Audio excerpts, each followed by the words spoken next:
Welcome to Venus. Some say it's Earth's twin. But this world is nothing like home. And you're about to experience this scorching hot landscape firsthand. Your mission is to spend 5 seconds on this hellish planet. Trust me, these are going to be a very long 5 seconds. Venus is the second planet from the Sun and our nearest neighbor. At its closest approach, Venus is a mere 40 million kilometers, 25 million miles, away from us. After just 4 months in space, you'd finally be able to witness this beautiful but deadly planet up close. 4.5 billion years ago, Venus and Earth formed in the same corner of our solar system. This space rock is about the same size as Earth, and its gravity is similar too. But, unlike our home, the surface situation on Venus is extreme. We know this because we've sent probes to this scorching world. Some probes orbited it, some made a flyby, and some even landed on the surface of Venus. But those didn't last very long. What happened to them? Well, that's what you're about to find out. Time to make your way down to the surface. Don't these clouds look beautiful? Well, don't inhale them. These yellowish bands streaking across the sky are clouds of sulfuric acid. If you could only get a whiff of them, you'd smell the reek of rotten eggs. But to do that, you'd need to remove your helmet, and I definitely do not recommend that. At a height of 50 kilometers, 30 miles, above the surface, visibility is poor. You'd hardly be able to see anything. The incredibly thick atmosphere would block views of this planet and its tens of thousands of volcanoes. The atmosphere is mostly made up of carbon dioxide.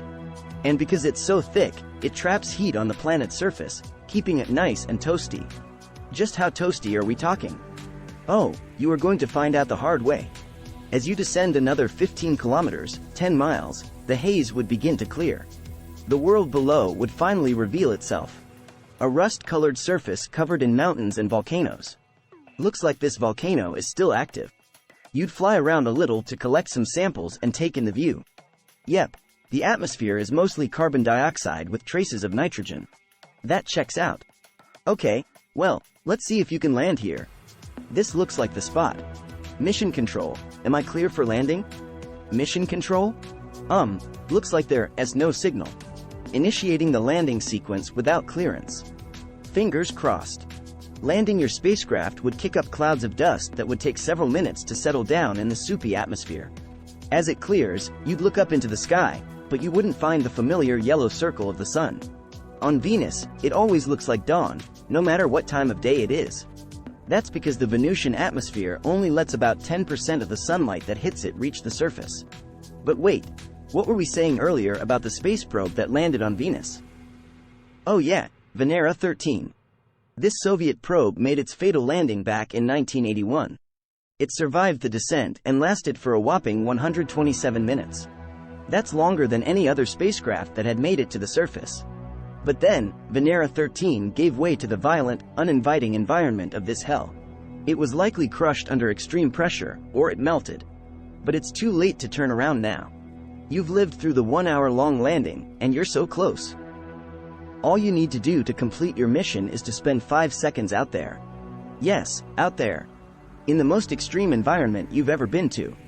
You made it. You can hardly lift your arms. Even though Venus has about the same gravity as Earth, you'd be feeling the sheer weight of its immensely dense air. It would feel like you were walking through water. Very hot water. And you'd be glad you were wearing so much protective gear. A quick look at your thermometer would tell you that it's a sweltering 475 degrees Celsius, 900 degrees Fahrenheit, out here. That's hot enough to melt lead. Your pressurized suit would be working hard to keep you safe. Without it, you'd be crushed under all that pressure before you could even complete your mission. This isn't so bad after all. Hey, if a spacecraft could last over 2 hours some 40 years ago, well, you and your shiny new gear can survive longer, right? Venus is right here for you to discover, just take a few more steps. Suddenly, something distracts you from the first ever first-hand human analysis of Venus's surface conditions. Your protective suit breaks. The drastic pressure shift would immediately make you feel like you were deep underwater. With an atmospheric pressure 90 times that of Earth, Venus would be crushing you from all directions. At the same time, you'd be struggling to breathe in an atmosphere without any oxygen. Any of the atmosphere you did manage to inhale would scald the inside of your mouth and the top of your throat. Unless you could scramble very quickly back to the safety of your spacecraft, you'd be dead within seconds. Hey, it could be worse. High above you, sulfuric acid clouds would be raining acid. But in this unbearably hot environment, the toxic rain wouldn't reach the surface. It would evaporate long before that.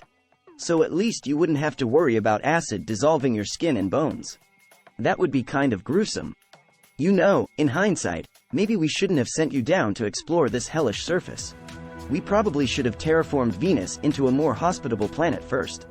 But that's a story for another video.